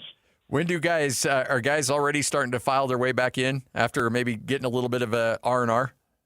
Yeah, they're coming back. We start up today, and we get back at it today on the ice. And I think everybody was just truly excited about coming back to the rink and seeing everybody. We got a group of guys that really like to be around each other and like to work together and get better. So it's a really good spot for our club. We got young players that are hungry, and now we're pushing. Now we're coming down the stretch. And like I said last year, we wanted to play meaningful games. We want to win those meaningful games this year. And that's the difference with our group, and you can see the hunger with our guys. We talk about Cooley, Kerfoot. He's close to being back too, correct? Yeah, Kirk's coming back for us. He's a big part of it too, on the penalty kill and what he does. He's a huge leader for our club too. So he's going to be back pushing, and he's fully healthy. So it's an exciting time. We got Cooley and Kerfoot coming back in. Props to a lot of guys that made it happen while those guys were out on injuries. To be able to play the quality of hockey that you were able to string together, win the games that you were able to win without two of those big guns out there, it kind of shows you the depth that you've really built out there. Well, it is. I mean, I like the fact that, Nick Schmaltz, he moved him to center and took Cooley's spot and just did a great job, gave us a chance to win every night. He was a huge part of it. And the Carcones of the world and the Yamamotos of the world, those guys are, they jump in any hole and they produce. And, without those guys, we would have never stood a chance to kind of be a competitive club and put points on the board. And that's just a credit to our group and how we fight, our coaching staff, and some of those guys that are role players that do whatever it takes every night.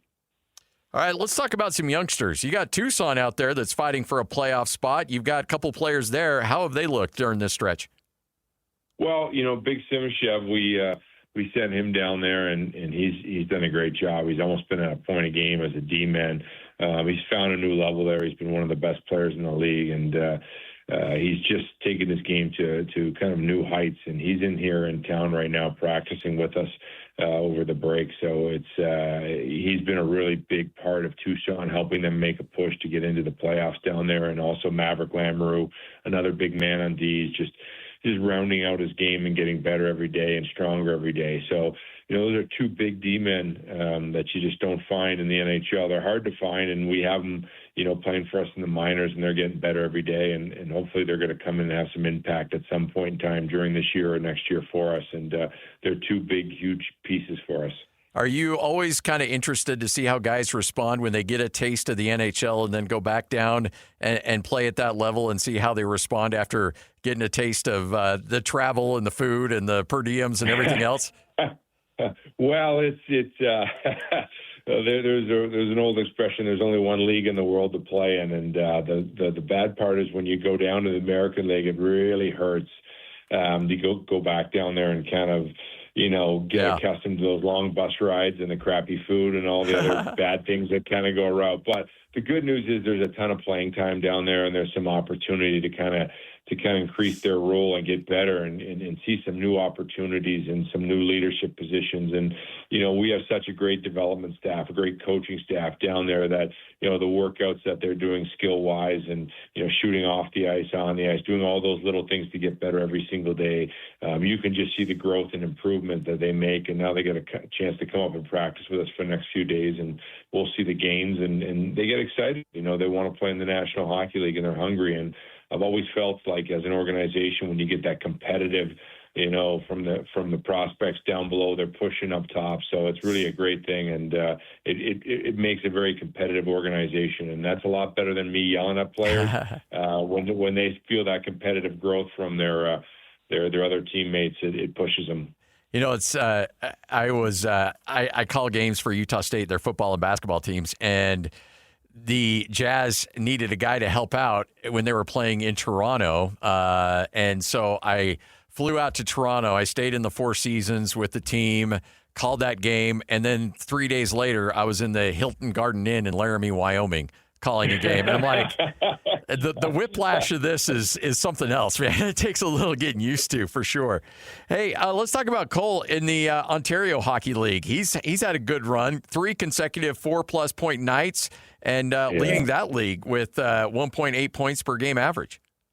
Yeah, Cole Beaudoin has been an animal down in the OHL. He's been, we sent him down. I don't know if there's more he could have done. He made Team Canada for the Worlds. He was I think he led the Team Canada in ice time. He was an assistant captain, and now he's gone down and into his home club in Barrie in the OHL and just ripped it apart. He's been a specimen down there. So we get excited when we see that type of growth in our prospects. And he's someone that he's probably our hardest working prospect, someone that's got an engine that doesn't stop. So he's been huge for us, and just, seeing the growth in him as a prospect.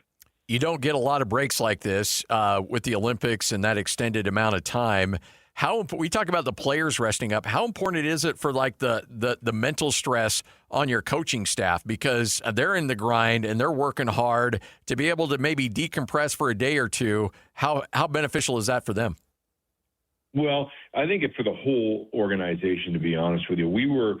What people don't realize, we played day off, played day off, played, like it was just on, and then you put in some travel, and we had some crazy travel at the start of the year where we just had played twice the amount of road games as most teams, and that just it hurts on the body, it hurts on your brain. So I think for us and the whole staff, just getting away and getting some time just away from the rink, I think helped us. I think you could see it when everybody came back into the rink yesterday. You could just see the excitement on the coach's face and wanting to get back at it. Is there a benefit of playing Colorado right out of the gate, because you guys know, okay, there's no lead back into this thing. We start with the big gun right out of the gate. We love it. We love that. They're a great team. They're the best team in the National Hockey League, and every time we get a chance to play them, it's a great opportunity to showcase how good we are also. I think we match up well. They're a fast team. I think we're a faster team. And it's good, because our guys always get up for that game because they look at them as the champs, and they want to take a run at the champs. So I think it's always a good comparison tool to see how good we are against the best. I love it. Hey, we appreciate your time as always. Thanks for hanging out with us, and let's do it again next week. Absolutely. Thanks for having me on. Appreciate it. You got it. That's Bill Armstrong right here on 97.5, the KSL Sports Zone, for his weekly conversation as we talk Utah Mammoth with him. And again, he mentioned guys coming back. They're getting back on the ice. They still have some guys still playing in the Olympics. Those guys will get back, and then it all starts back up again for the stretch run beginning a week from tomorrow, February 25th, when they welcome in the Avalanche. And there's no lead in there, folks. No, you're off and running. And I think to a certain extent that can be very beneficial for your squad when you realize, okay, yeah, you're not playing, you're not ramping up to a big opponent like that. You play the big gun. So there's no way you can't be lack of focus coming out of this break. There's urgency, and you have a chance to have a statement game right out of the break when you welcome in the Avalanche. And by the way, if you do not have tickets for that game, you want to see the Avalanche up close in person. They're a really fun team to watch, but it's also a great litmus test for where this Mammoth team is. Two things. Number one, Where's your focus level coming out of the long break? Where's the fitness level? Everything that goes along with it. I joked with Bill Armstrong a week ago. I remember Jerry Sloan talking about, and back then when Jerry was coaching, the All-Star break in the NBA was much shorter than it was now. I mean, we're talking like maybe 3 or 4 days total. Here you're getting a good solid week. And during that 3 or 4 day stretch, he would talk all the time about guys can get out of shape. It only takes a day or two for guys to get out of basketball shape. And I asked Bill about that last week, and he said, yeah, absolutely. It only takes a day or two for an NHL player to get out of NHL shape. Now, you could still say, okay, well, he's still in shape. Yeah, but there's difference between being in shape and being in game shape and being able to handle that level of physicality and that handle of all the speed and everything else that goes along with it. That is a different level of fitness that you can lose apparently very quickly. I mean, for those of us who've never actually been in shape, we have a hard time actually imagining that. For these guys that are finely tuned athletes at the highest level, yeah, apparently you can slip out of fitness or out of shape pretty quickly in the shape that you need to be able to perform at that kind of a level. And so you give yourself a 3-week break with the Olympics. That's a lot of time. That's a lot of time. It feels like I mean, it's going to be almost a month. It's going to be almost a month since they last played. And you go back home, you get a little bit of mama's cooking. You're like, okay, you know what? I'm going to rest up for a couple days, and then I'll get back at it. And then 2 days becomes 4 days, and then becomes a week, and then all of a sudden you're like, oh, one cheat day turns into a second cheat day. And then before you know it, you know how that goes. Done. Yeah, absolutely. You can't, that's the thing. That's the rule. You can have a cheat day. You can't have a cheat week. That's why I live by a cheat day every day. Oh, really? So yes. So a cheat day for you would be actually not eating the ramen noodles. Yes. Yes. You know, what I've come to learn, by the way, because I told you I lost actually quite a bit of weight when I eliminated like soda and stuff like that. I'm not losing that weight when I eliminate soda now. I'm starting to put it on right now. Really? Yeah. You can't. I'm starting to. You can't tell. Okay. No, you can't. I can feel it. Lloyd, you look the same as you did 15 years ago. I appreciate that, but it's not true. Yeah. Well, I mean, the one thing that's kind of weird when you are in the range, like when you're 300 plus and you put 5 on or you drop 10, you don't feel it. Like it feels exactly the same. Then when you get under 200 and you put 5 on, you feel it really significantly. Yeah. Or if you lose 10, you really feel it significantly. So, yeah, it's kind of weird having that different mindset when, on both ends of the spectrum. One, you don't really, and I think that's where, things can get away from you pretty quickly where you're like, I feel the same. And then all of a sudden you're like, oh, that's getting out of hand. But, on the other side, you put 10 on when you're, 160, you go to 170, you feel that significantly. Bringing it back to the Mammoth, enough of you talking. Let's get back to this. No. I got you. Because I'm the one that sidetracked it. Bringing it back to the Mammoth, though, like they were, let's say it, they were hot going into the Olympic break. That team was hot. They had, they had that 2-game slide, but then they got back on track and picked up a win. You'd like to see that. You hope that keeps going. They're on the verge of getting Cooley back. They're getting the guys are getting healthy. You'd like to see him stay hot. Well, and I think you brought up a really good point about Cooley. So everybody, you mentioned NHL's been shut down for almost a month now with the Olympics. So you're going to have a lot of teams that are going to have those weird, hey, we're all back together. We're trying to pick up the momentum of where we were at 3 or 4 weeks ago. And so that's a good time to get Cooley back. And I think that's pretty smart because while everybody else is adjusting and coming back to NHL play, the Utah Mammoth are going to be adjusting and getting Cooley and Kerfoot back in the lineup. And that's going to take some time, and it's going to take some adjustment because these guys have played 2 months without these dudes. And to throw them back in and say, all right, chemistry, 1, 2, 3, go. And there's going to be a bit of a learning curve. It's going to take a moment for these guys to adapt and be right to where they want to be. But yet, while the rest of the league is adjusting, you can take advantage of that a little bit. Team USA, though. Can we just get to the Canada gold medal game? Oh, please. I actually thought Germany, because Germany's got some players. They got some dudes. I thought they were going to give them Paterka and Draisaitl. I thought they were going to give them a little more of a game. Not so much. They looked really good. Now Canada, that's a different animal.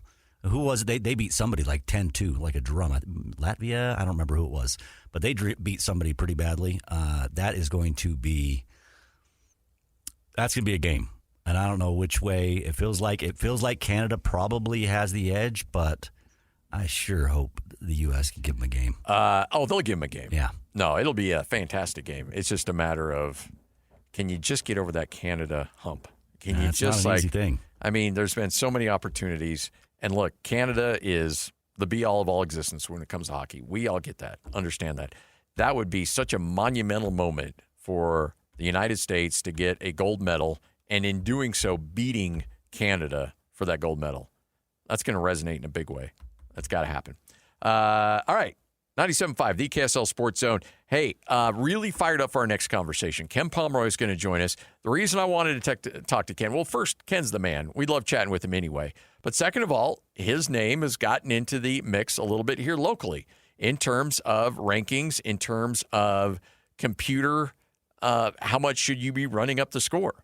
And he mentioned that, or Jared Calhoun mentioned, in this day and age with the system and the reliance on analytics and the reliance on these computer numbers, sometimes you're forced to run up the score. That's what Utah State did to Memphis. Now, Ken Pomeroy, who runs probably the most well-known ranking service out there, outside of maybe the net, and I think even Ken Pom's more important than the net at this point, we'll have Ken Pomeroy talk about what, after hearing Jared Calhoun's comments, how he would respond to that and how he would handle that type of a situation. Ken Pomeroy joins us next, plus we'll give away some Jazz tickets straight ahead right here on The Zone. This is Scotty G and Friends on 97.5, the KSL Sports Zone. 97.5, the KSL Sports Zone. Ken Pomeroy is going to join us coming up here in just a moment, but it is a Jazz Ticket Tuesday. Let's hook somebody up. It's Jazz Ticket Tuesday, and your chance to win tickets is right now. Call this number now. Call this number now. Be caller number 12 at 801-575-ZONE. 801-575-ZONE. And you'll be on your way to Delta Center to see the Utah Jazz. He fires the three. He hits. Oh, don't do me like that. This is 97.5, the KSL Sports Zone. All right, you know the drill. Caller number 12 right now, 801-575-ZONE. That's 801-575-ZONE. If you're caller number 12, you'll win a pair of tickets. See the Jazz and the Pelicans coming up on February 26th at the Delta Center. Game starts at 7 o'clock. Again, if you don't win tickets right now, that's okay. Wait next hour. JJ and Alex will give away another pair, and then another pair the next hour. You know the drill. 801-575-ZONE. As soon as you see that or hear that sounder, it is your chance to win. All right, really fired up to chat with Ken Pomeroy, kenpom.com. I am a huge, huge fan of kenpom.com and Ken Pomeroy, the work he's done. He has been influential in the world of college basketball to the point where Jared Calhoun mentions the system that we're in right now and why he has to run up the score against the Memphis Tigers. Joining us now, Ken Pomeroy, kind enough to hang out with us. Ken, how you doing? I'm doing great, Scotty. I'm glad you brought that up. I was hoping we could chat about the controversial MJ Collins dunk at the end of the game. The windmill dunk to put Utah State up by 24. They win that game 99-75. And afterwards, Penny Hardaway's a little grumpy, says that's classless. Jared Calhoun says, hey, look, every possession matters. And when you're a G5 school and you're trying to play the analytic game, I'll tell my guys to keep scoring, and I will not apologize for it. Did he do the right thing? So, yes. There's so much to unpack here. But, yeah, yes. He did the right thing. Like, he's dealing with the incentives that have been presented to him. We do have to clarify, in his postgame he said, I somehow established the rules here. But it's the NCAA establishing these rules. I have my own system that's for its own purpose. And the NCAA has established these rules where there is that perception that every possession matters. I do find it hard to believe that dunk's going to make any difference to whether, Utah State gets in or whether they get a certain seed or whatever. But I can't say that it wouldn't because, again, the NCAA has their own system, which, rewards that kind of, situation. So yes, I don't think like Jared Calhoun did the right thing. I think it's a bad system when those things are rewarded, and people are probably like, well, Ken, like that's your system. Like why, how can you say that? Well, my system's not designed to like select and seed tournament teams. It's designed to predict the future. And the NCAA really should just be rewarding wins and losses. And whether you win by 22 or 24 should be irrelevant. You know, Utah State should just get credit for beating Memphis, you know, regardless of if they win by 2 or 24 or 56. Like that would be the proper system. And we don't quite have that system. And I don't blame Jared Calhoun for doing that, but I also think it's not the best system we could have. So let's just use Ken Pom, for example, and talk about, because if people don't know, there's no emotion, there's no eyeball test when it comes to your rankings. It's all computer driven. So Utah State's got Boise State coming up next. You have a anticipated score of Utah State winning that game by 11. If they only win that game by 2, how much does that affect them? And I'm talking broad, generalization here.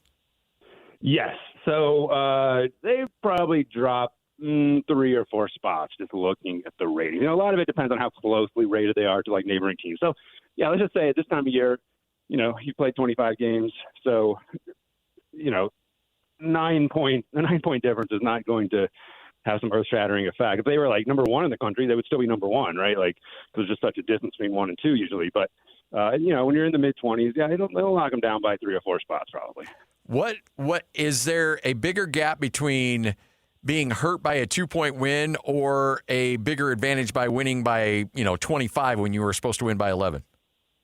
Yeah, there would probably be about the same advantage. Like the more lopsided the game gets, the less effect those extra points have on the ratings. They still have an effect on the ratings. Because again, you know, I'm in the business of making predictions, and historically, like those points do matter when we're evaluating a team in terms of making predictions. So I mean, if they win by 25, they go up by 3 or 4 spots. Ken Pomeroy, KenPom.com, joining us right here on 97.5, the KSL Sports Zone. Even though it is somewhat similar, the net and Ken Pom, and I don't know, have they let you behind the curtain on how they put the net together at all? Not really, and that's the whole thing, right? Like so there is this. Yeah, we could use more transparency. I'll share this little tidbit. Like before the season, like first game of the season, I get a call from a coach, and we'll just, you know, humble brag here. The coach has won a national championship. No and big he was like, Ken, did they change the net formula this year? I heard they changed it. Like you like running up the score doesn't help you anymore. I was like, that's weird. I haven't heard anything about that, and I would probably know. And so the coach like passed me on this like article that was on NCAA.com, and they hadn't changed the net formula, but they had written something where they said like running up the score doesn't help you because we're only concerned about efficiency or whatever. But anyway, not to get to the woods here, but like running up the score still helps you. Yeah. They don't like the person writing this article didn't like. I mean, we don't know exactly what the net formula is, but got a pretty good idea. And there's no cap on margin of victory or anything like that. So. You know, so if you're just looking like offensive and defensive efficiency, that's driven by how many points you score and allow. So the more points you score and the less points you allow, the better you're going to look in that formula. And it really seemed like this article misrepresented the net formula itself. And I don't know that for sure, but that's the kind of odd situation we're in where there is, like the NCAA is more transparent about this stuff than they were, say, 20 years ago. But there's still a lot of mystery about this thing, and it's needless mystery. Like it's a formula that determines, you know, if you're getting in the tournament or not. There should be more transparency around it. So let's talk about some teams. Give me your thoughts on the Aggies. Now currently ranked 24th in your Ken Pom numbers. I think they're 21, 22 in the net. This is an Aggie team that's very balanced. They've got good scoring. They play defense. They force steals. They get fast break opportunities. Overall, what do you think of Jared Calhoun's crew? Yeah, really impressed. I mean, I think this is the best Aggie team we've seen over this, really maybe the post Stu Morrill era. I don't know if that's overstating things or if I'm forgetting a team, but really impressed, really solid. They just go out and take care of business, and obviously had that that stretch a month ago where they lose the Grand Canyon, which is not that big a deal, and they lose the UNLV at home on a game that they, should have had. And losing the UNLV at home is not good. But since then, got right back to taking care of business. Had, a little bit of a struggle on the road to Wyoming, as some teams do, but pulled out the win there, and things look great. And yeah, they're super balanced. It's a type of like team construction that works really well. They brought back some core program guys from last year, supplemented it with some good transfers, and they're just a machine. Like the defense is solid, the offense is good. They can shoot it from three, but they're fifth in the country in 2-point percentage. So you just look around at all the various stats for this team, and you don't necessarily pick up on any obvious weaknesses. Like this is a team that we understand the struggles that non-San Diego State Mountain West teams have had in the tournament in the past. They're always reluctant to predict some sort of deep run in the tournament. But if it's ever going to happen, it would be with this team. When you the Mountain West Conference is kind of an interesting situation because I talked to a lot of coaches. They all think the conference is more competitive from top to bottom, but that may have worked against them. This certainly isn't going to be a 5-bid league this year. 3 may be it, and probably could be 2, depending on who wins the conference tournament. Do you think the conference is stronger, and have they cannibalized themselves a bit? Yeah, I mean, this is it's a good read on things. Like obviously you got the automatic wins in terms of Air Force and San Jose State, but after that, the middle of the league is stronger, and it's stronger in a way that people are going to say, Utah State struggles at Wyoming, and it's like, well, oh, whoa, like Utah State's overrated. They must be overrated. Like, how can you not just go and crush Wyoming, And but Wyoming's like decent, but they're fully healthy. Like they're ranked around number 100, and road games against teams like that are pretty difficult. Like for a team ranked 25th in the country, like you're gonna lose 1 in 3 of those games, something like that. So however you get a win there, regardless of the style points, should be viewed as a not a super high quality win, but certainly a win that shows that you're a tournament team. And then when you lose those games, it's a problem. And Utah State has mostly avoided that minefield, but other teams have not. And tonight's game is a great example, or tomorrow night's game is a great example where Boise State obviously has racked up a few losses. They're not going to the tournament, but they're ranked 58th in my system. So, they're still a team that's difficult to beat, even in Logan. And it's a team that's not going to get a lot of respect nationally. So you do have to win those games. And it's kind of like a disproportionate penalty almost. Yeah. So it's a problem with, it's a problem across leagues like the A10, kind of these leagues that are 1 or 2 bid leagues where that the middle of the league is good, but not great, not tournament worthy, but they're certainly capable of beating the top teams in the league. And it is kind of a drain on your league's total number of tournament bids. When the schedule came out, I texted Jared Calhoun and I said, hey, Mountain West may have it in for you because you only get San Jose once and you only get Air Force once. And he said, no, actually, we look at that as them doing us a favor because we don't have the drain that those 2 schools might bring on our computer numbers. So while the level of competition goes up night in and night out, and while the level of difficulty goes up, we also anticipate we'll be rewarded because of the numeric value of who we're playing. Was that the right mindset to have? Yeah, I think so. I mean, this is like the strategy that the WCC eventually figured out, where it was like, we want Gonzaga and St. Mary's to not play the bottom teams. We want them only to play the top half of the league twice and then play the bottom half once. So he is correct. And in a better world where those middle level games are valued more appropriately by the selection committee, and maybe we're getting on a path where they're going to do that better, using things like strength of record and wins above bubble. Those wins would be rewarded appropriately, and the schedule would be perfect. It's exactly how leagues should schedule things. Avoid having the top teams play the bottom teams, because there's nothing good will come of playing Air Force.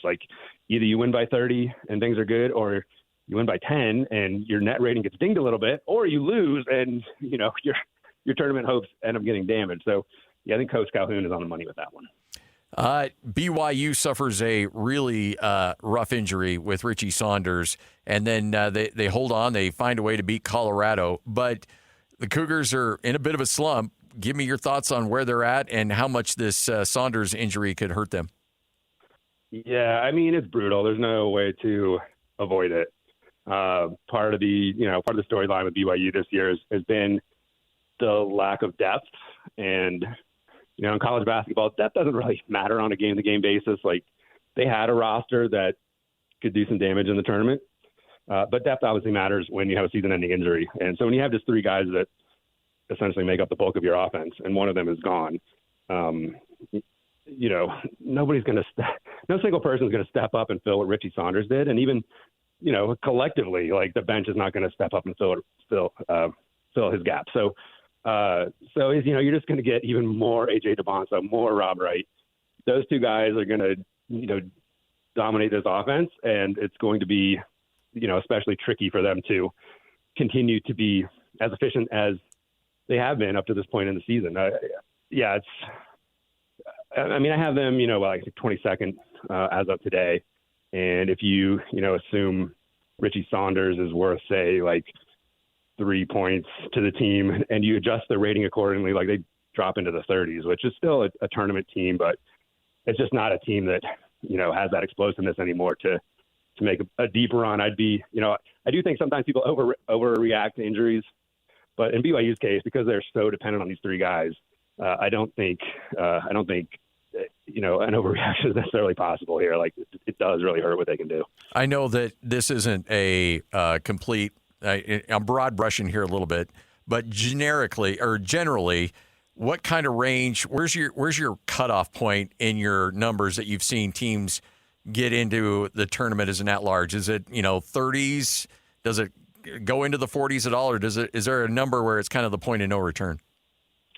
Yeah, I mean, mid-40s is probably like maybe mid-40s to 50 is probably like the average in a given year on the worst at-large team.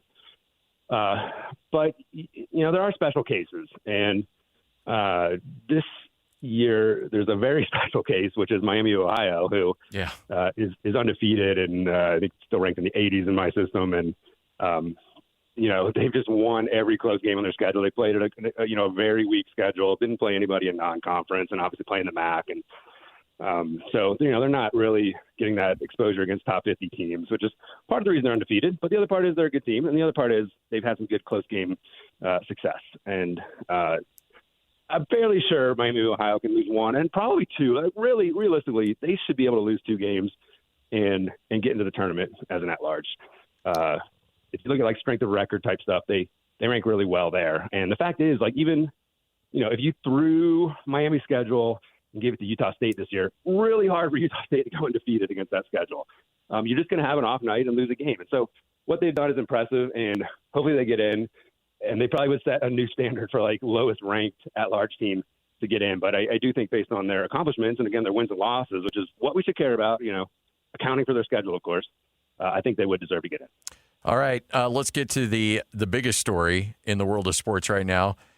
Did the Canadians cheat in curling, and how egregious was it?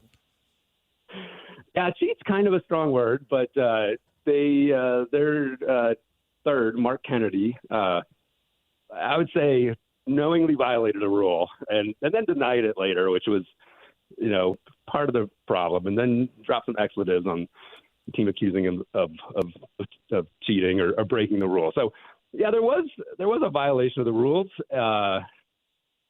It's not really clear what like advantage was gained by doing that, but probably some small advantage. It's something he's done in the past. So, yeah, controversy in the curling world by those conniving Canadians. I know, right? Cheaters, all of them. Come on. Hey, all right. So kind of handicap what we're seeing here, and who's your favorite? Favorite in the curling world? Yes. Yep. Oh yeah. Okay. Well, hey, Canada, despite their cheating, is probably they're looking pretty good right now. They're at the top of the table on the men's side, and I think they're probably the favorite to win there. Well, actually, Switzerland is top of the table. But Canada, I think, will win it. On the women's side, that's where we still have hopes for the good old USA, guys. It looks like, barring something crazy happening, that our team, skipped by Tabitha Peterson, will make the 14 playoff round. Tough competition there. You got Switzerland, Sweden, and probably Canada, who started off pretty slow. 3 really good teams. So, we will be the true underdog story. We do make the playoffs there. But, we've had the underdog story before. 2018, the men's team won, came out of nowhere.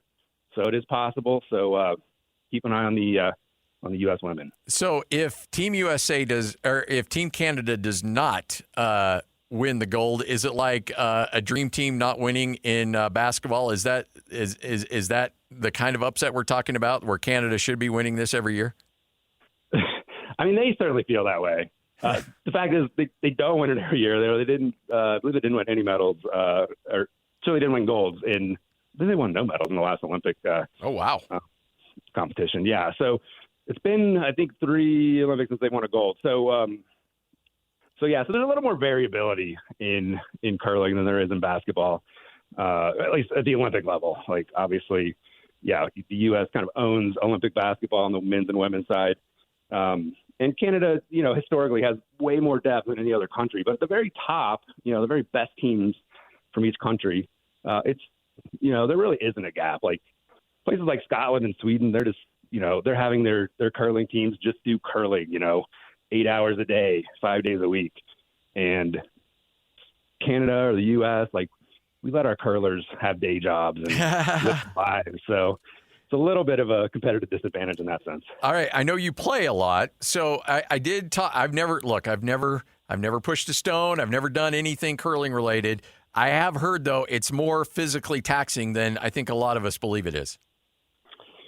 Certainly the sweeping part. Yeah, the throwing part is actually not bad. But the sweeping part is the aerobic activity. Like, that's where games at the highest level are won and lost. Like, these athletes are Olympic-trained athletes.